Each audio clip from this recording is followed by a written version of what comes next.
మన జీవితంలో విద్య ముఖ్య పాత్ర పోషిస్తుంది.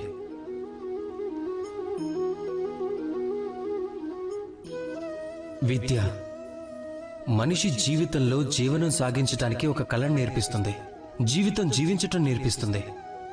మనం వెళ్ళిపోయిన తర్వాత కూడా మనకంటూ ఒక పేరుని సంపాదిస్తుంది.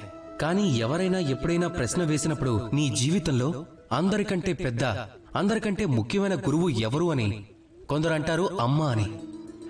ఎందుకంటే ఈ జీవనంలో అమ్మని మించి జ్ఞానాన్ని ఎవరు నేర్పగలరు? కొందరు అంటారు అధ్యాపకులు. ఎందుకంటే అధ్యాపకులు మనకి శస్త్రాలు ఇంకా శాస్త్రాలు నేర్పిస్తారు. కొందరు అంటారు మిత్రుడు. వీళ్ల ముగ్గురులో ఒక సమానత్వం ఉంది. ముందు వీళ్ళు మనకి నేర్పిస్తారు. ఆ తరువాత మనం ఏం నేర్చుకున్నామో తెలుసుకోవటానికి మనకు పరీక్ష కూడా పెడతారు. కానీ నిజానికి వాస్తవంలో అసలు గురువు ఎవరు అంటే వీళ్ళందరికీ వ్యతిరేకం. ముందుగా మీకు వారు పరీక్ష పెడతారు, ఆ తర్వాత పాఠం నేర్పిస్తారు.